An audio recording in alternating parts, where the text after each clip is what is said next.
السلام عليكم المشاهدين، كيف دايرين؟ لاباس عليكم؟ بخير. كنتمنى من الله انكم تكونوا كاملين بخير وعلى خير، ومرحبا بكم في فيديو جديد ان شاء الله. غير ما تنسونيش من لايك الفيديو، واللي اول مره غادي يشوف في القناه ما ينساش لي الاشتراك وما ينساش حتى اللايك الفيديو، هذا فضلا منكم وليس امر مني، وباش كتزيدوا تدعموني وكنوض نشارك معكم فيديوهات جداد ان شاء الله. وشكرا من القلب الخالص للمتتبعين جداد اللي انضموا للقناه، للمتتبعين القدام شكرا شكرا من القلب الخالص.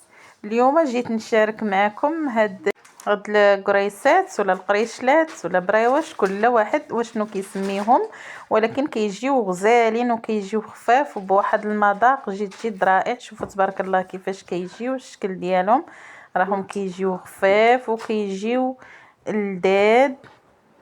شوفوا كيفاش كيجيو الشكل ديالهم، راه كيجيو رائعين ما شاء الله.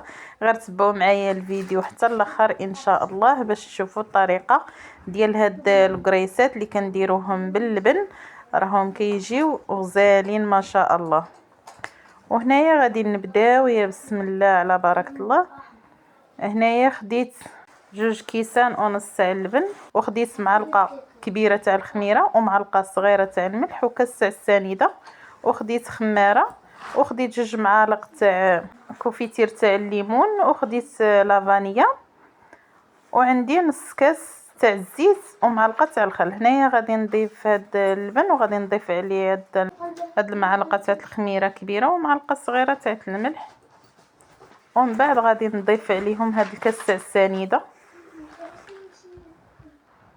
وغادي نضيف عليهم حتى هاد البيضه اللي غادي نضيف غير البياض ديالها، وداك الصفر غادي نخليه حتى غادي ندهن به القريسات في الاخر.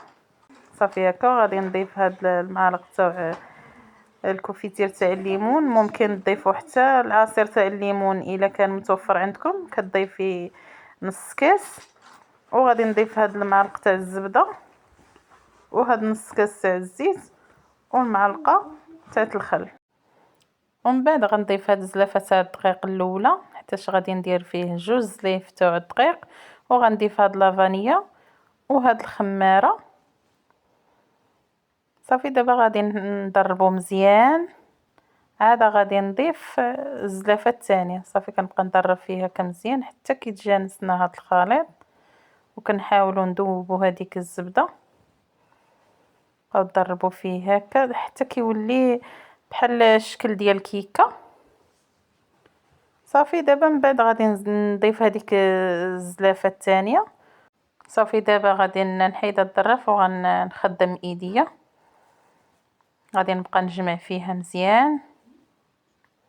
هي ما كندلكوهاش، غير كنحاولوا نجمعوها مزيان، يعني بهذه الطريقه هذه باش كتجينا ديك بريوشه ولا القريسات كيجيونا خفاف من الداخل، يعني ما كنحاولوش ندلكوها مزيان. صافي بحال هكا غير كنديوها ونجيبوها بعد ما جمعت العجينه.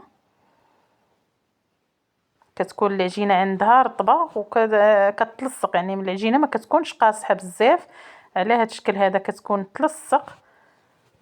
صافي دابا من بعد ما جمعناها غادي ندهنوها بواحد شويه تاع الزيت. شوفوا على الشكل تاع العجينه كيفاش يولي. ودابا غادي نغطيوها ونخليوها حتى تختمر. دابا من بعد ما اختمرات انا خديت اللاطه فاش غادي نديرها، دهنتها بشويه تاع الزيت، وغادي نبدا ندير في القريسات بحال هكا.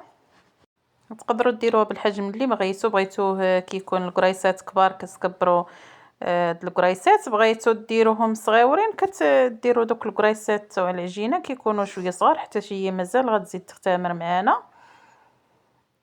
صافي انا درت على قد هكا هاد الشكل باش يجيوني ما كبارش بزاف وما صغارش بزاف. صافي غادي نبقى غادا بحال هكا حتى نكمل هاد القريسات. ها هو هاد الويطه الشكل الاول، ومن بعد غادي ندهنهم بهاد الصفار البيض اللي زدت عليه قطرات تاع الخل، وغادي نخليهم حتى يختمروا. عاد غادي نشعل عليهم الفران غير من التحت ونديرهم هما الفوق. ودابا غادي نضيف عليهم شويه تاع الجنجلان، وغادي نغطيهم ونخليهم حتى يختمروا ولا نديرهم في الفران. صافي من بعد ما كملتهم دابا غنغطيهم ونخليهم يختمروا مزيان، عاد نديرهم في الفران اللي كيكون سخون والعافيه غير من التحت. دابا من بعد ما خديت هاد المون، تقدروا تاخذوا اي مون دهنتو بالزيت وغادي نديرهم بهاد الطريقه هادي، راه كيجيو غزالين. وغادي نغطيهم تما ونخليهم حتى يخمروا، عاد غادي ندهنهم بالصفار البيض وندير ليهم شويه تاع جنجلان. صافي دابا غادي نغطيهم ونخليهم حتى يختمروا، عاد غنديرهم في الفران. من بعد غادي نورك عليهم غير شويه هكا بحال نقرصهم، ممكن تخليهم حتى هكاك بلا ما توركوا عليهم، ممكن توركوا عليهم بحال تقرصوهم غير شويه. صافي وتغطوهم وتخليهم حتى يختمروا مزيان، عاد ديروهم في الفران من الفوق وتكون العافيه عليهم من التحت كتكون مهيله. ودابا من بعد ما اختمروا لنا ودرتهم في الفران ها هما طابوا قريصات ديالنا ولا بريوش، راه كيخرجوا غزالين. ومن بعد ما كنخرجوهم من الفران كندهنوهم بالناباج ولا العسل. انا خلطتهم بجوج ودهنتو بالناباج والعسل، كندير معلقه من العسل ومعلقه من الناباج وكندهنهم به، كيعطي واحد اللمعان اللي كيكون غزال. شوفوا تبارك الله كيفاش كيجيو، راه كيجيو رائعين، راه كيجيو رائعين. انا غادي نقسم معكم هذه باش تشوفوا الشكل كيفاش جات، راه كيجيو فنين غزالين وخفاف ما شاء الله عليهم. شوف شحال كيجيو رطيبين وكيجيو هشاش، ما هو الشكل ديالهم كيفاش جا، كيجيو غزالين. يعني بعجينه وحده كتخرجي منها هاد الشكيلات. وكنتمنى من الله انكم تجربوهم ان شاء الله وغادي ينالوا اعجاب ديالكم. والى اللقاء في فيديو قادم ان شاء الله.